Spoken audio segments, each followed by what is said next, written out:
Hello ചേച്ചി, നമസ്കാരം. നമസ്കാരം. ഞാൻ ഇവന്റ് മാനേജറാണ്. ഇവന്റ് മാനേജർ എനിക്കെന്താ? അല്ല, അതല്ല, പോകുന്നതിന് മുന്നേ നമുക്കൊരു വ്ളോഗൊക്കെ ചെയ്യണം കേട്ടോ.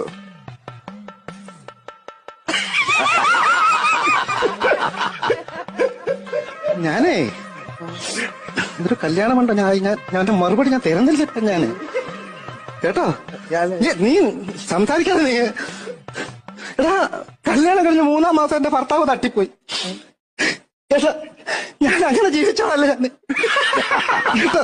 അവന് എടാ 3 മാസം കഴിഞ്ഞ് ഭർത്താവ് ചത്തുപോയെങ്കിലും ഞാൻ ഇന്നവരെ ഒരു കല്യാണം കഴിച്ചിട്ടില്ല. 8 വർഷം കഴിഞ്ഞാണ് എനിക്ക് കുഞ്ഞു പിറക്കുന്നത്. അങ്ങനെ ജീവിക്കാനാണെങ്കിൽ ഇത് കഴിയട്ടെ കേട്ടോ. പിന്നെ നിന്റെ പരിപാടിയൊക്കെ കാണുന്നോണ്ട് ഞാൻ നിന്നെ ഒന്നും നിങ്ങൾക്കറിയാവോ, നിങ്ങൾക്ക് ചിലപ്പോൾ മനസ്സിലാക്കി കാണത്തില്ല സാറേ.